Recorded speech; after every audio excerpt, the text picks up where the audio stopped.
నమస్కారం. మీ యొక్క మొబైల్ నంబర్లో 248 ఉంటే మాత్రం దయచేసి ఆ నంబర్ మార్చుకోండి. ఈ నంబర్ మీ జీవితంలో ఖచ్చితంగా ప్రాబ్లమ్సే క్రియేట్ చేస్తుంది. ఎందుకంటే ఒక కరెక్ట్ డెసిషన్ తీసుకునే అవకాశాన్ని ఇవ్వదు. అదే విధంగా చూసుకుంటే ఫర్ ఎగ్జాంపుల్ చూద్దాం.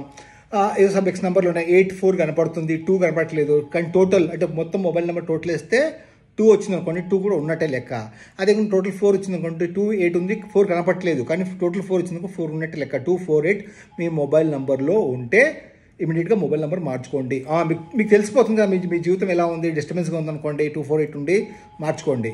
అదే విధంగా మీకు కన్ఫ్యూజన్ ఉంది, మీకు తెలియదు, నంబర్ అర్థం కావట్లేదు, ఈ నంబర్కి దీనికి మీరు పంపించండి. ఇది కమెంట్ బాక్స్లో పంపించండి, మేము చూసి మీకు క్లారిటీ ఇస్తాము. ఓకేనండి. నమస్తే. జై శ్రీ మహాకాల్. అందరూ బాగుండాలి.